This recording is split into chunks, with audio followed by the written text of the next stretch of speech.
So we're in the process of building our 2A crane, which I think is going to be one of the most exciting units of this 2A release, but we're not quite there yet, and I cannot wait to see what he is capable of. So of course we gotta do what we gotta do. We're looking at G3 gameplay though, which is crazy because this guy was nowhere, now he is G3. This is a great combination with the light occult girl. She has super fast base speed. She's going to defense buff and speed buff. He's going to increase his attack gauge when he has harmful effects and also harmful effects and beneficial effects. So they take turn 1. They have the AoE provoke after that, and they have the advantage. That's crazy.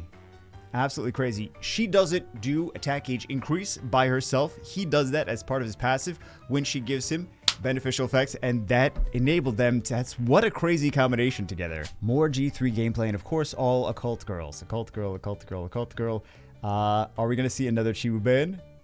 We do see another Chiwu ban, but that OG combination with Crane, that's gonna allow them to strip, buff the defense, buff the speed, and increase the attack gauge of the Crane, and this is gonna potentially be, well, it's not quite an instant win, but yeah, congratulations to whoever has the light occult girl in SWC because they will be winning the entire thing. So we have a double LD5 control cleave on one side, and then on the other side, now this is interesting.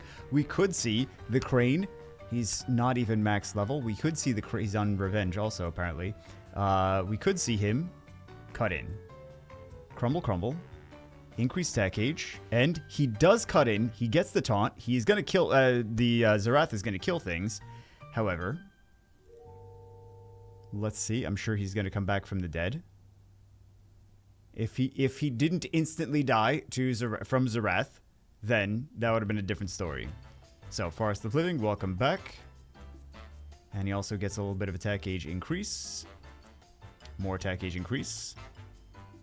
Not bad.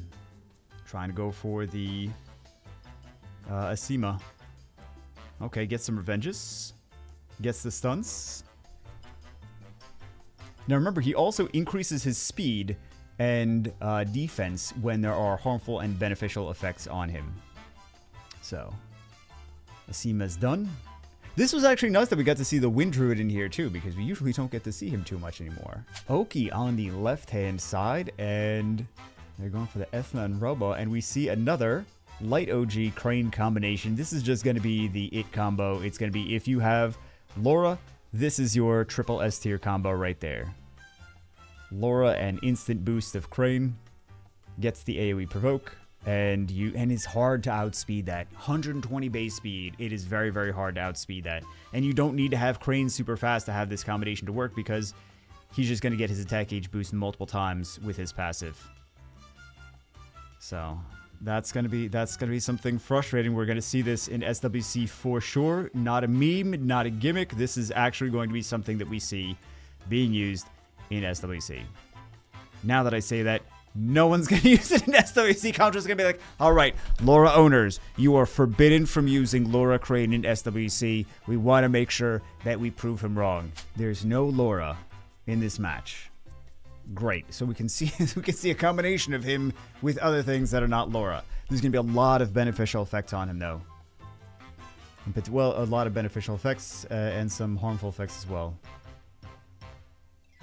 Not a crazy amount of harmful effects. I could see this being...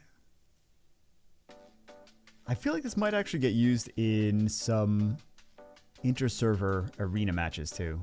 AoE provoke. Doesn't get, it's not 100%. What is the actual chance on this? Hold on, we can find out while we're doing this. We can bring up the other tablet where I'm farming a dark one as well, and we can see, because I believe it is not 100%. Yeah, it's a 75% chance, and then harmful effect rate goes up +10 after he is skilled up in his 2A form. So 85% chance, which 85% chance, it really means like 15% chance in count to us math. Maybe that's just my count, I don't know. It feels like that. It feels like it. Some decent stuns there.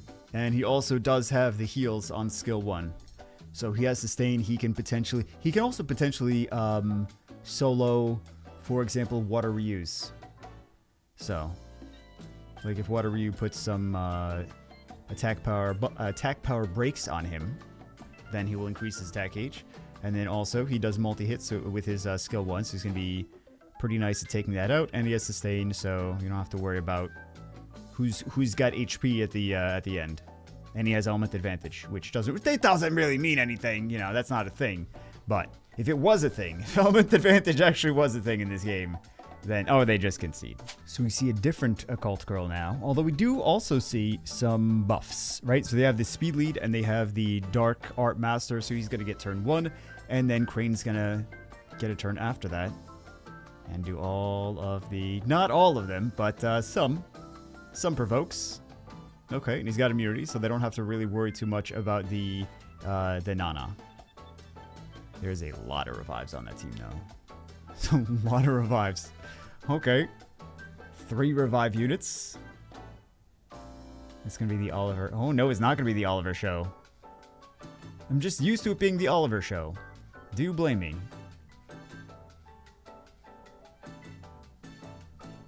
Yeah, this is going to be a lot of, potentially a lot of CC.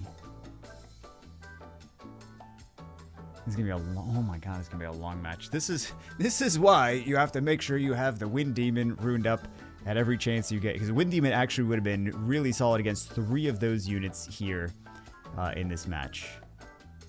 Perna would not revive, Nana would not revive, and the Water... What is the Water Angel's name? This is a unit that I actually have. How do I forget his name? You know what? I forget my own name, so that's probably not that... That's not that shocking. Everyone knows that I forget my name every so often. You're like, I don't even know what it is, so I must not... So nobody knows it. This is not very convenient. Okay, let's see. I don't know. We went off on a tangent. We're supposed to be looking at Crane. And now we're just talking about my dementia. Solid, though, having him with a unit that gives him the threat state, and then also on Revenge. So that's pretty nice. He could also be pretty I feel like he'd be pretty decent with the Light Beast Monk as well. That could be cool. That could be fun. I think they're going to eventually have this without much of an issue. As soon as they take the defense break unit down, then I don't see how they're going to take down this this team. They're not going to get the turns. And even if they do get the turns, they're not going to be able to do enough damage. They got the glancing hits. The opponent, I mean. So, it was a pretty fast pick into Crane, not even at the very end, but still be pretty nasty. 2 snipe units on that side. And they go for Crane first. Now he's going to take a turn. No, he's not going to take a turn. Close enough. They get the taunt. He's still going to be... He needs that stun. He did get the stun. Okay. And he's still alive. Okay, I don't think we really need to see the rest of this match. We're here trying to see Crane.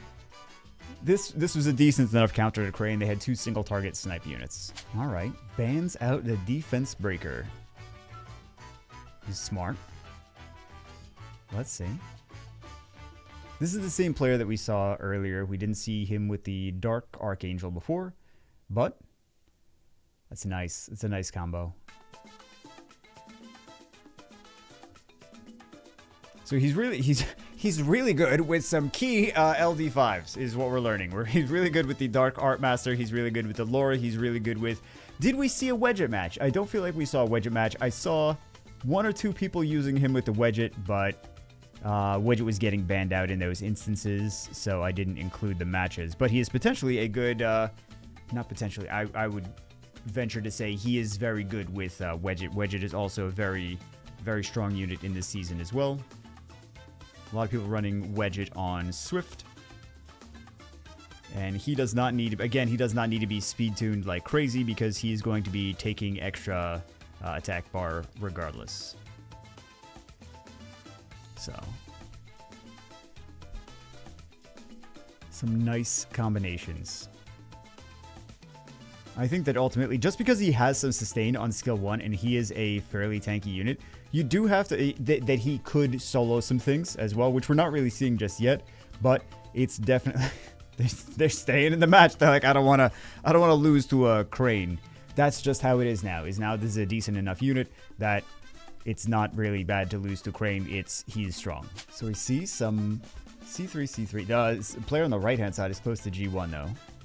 Both LDs make it through the Pig Ban phase. And, of course, Crane makes it through the Pig Ban, which is the most important one. So he's going to be increasing attack gauge in 2 different forms. He's going to be doing it based on his passive right there, and also with the Ragdoll on the field. So he's going to be stealing a lot of turns that he normally would not have otherwise stolen before this second awakening. So they got the lucky stun on Tiana, because Tiana could have turned this around completely. So 25% chance to actually land that stun on Tiana. I think it's not too little too late. They can still do some nasty stuff. Does he proc after this? Because he's going to increase his attack gauge right there. You saw his passive. Increase attack gauge. And also the Ragdoll passive activating even more. Yeah. It's gonna be rough. And the amazing taunt right there. Yeah, you and me both. I am very familiar with when you try to do something with an 85% chance and it doesn't activate on anything. Yep. It's so nasty is the Light Monkey when he misses. It's painful. It's like you missed everything. Not the occult girl we were expecting to see in the not two of the not occult girls we were expecting to see here. Okay, and the Light Desert Queen gets banned. Over the Dark Occult Girl, which is a very, very strong unit this season. Well, last season too, she's been very strong for a bit now. Especially with additional... They didn't have a crazy amount of additional damage in artifacts, but... Okay, 1 defense break. Probably not on the unit. I guess they're just going to use the demon on that Monkey King. So, goodbye. Yep. Zaratu could do some crazy stuff here. Let's see. Okay. Thought they were going to go the other way around with that, but they're very concerned with the Juno. I did not think they were going to do that because I was like, they're just going to keep healing. They're going to go for something like the Annabelle. I was expecting... Okay, so they are going for the Annabelle now. I thought they were going to do that in the first place. There we go. Second Awakened Crane, the Wind Frankenstein. Solid unit, especially if you have some key LD5s. Even without the key LD5s, like Laura, like Mookwall, like Wedget, he's still a solid unit. He can still interrupt when he gets harmful effects, when he also gets beneficial effects. So, very solid unit now after the Second Awakening. I think this is going to be the best unit of the bunch, but we will see. We still have plenty more to go. Hope you guys enjoyed it. I will see you as always in the next one.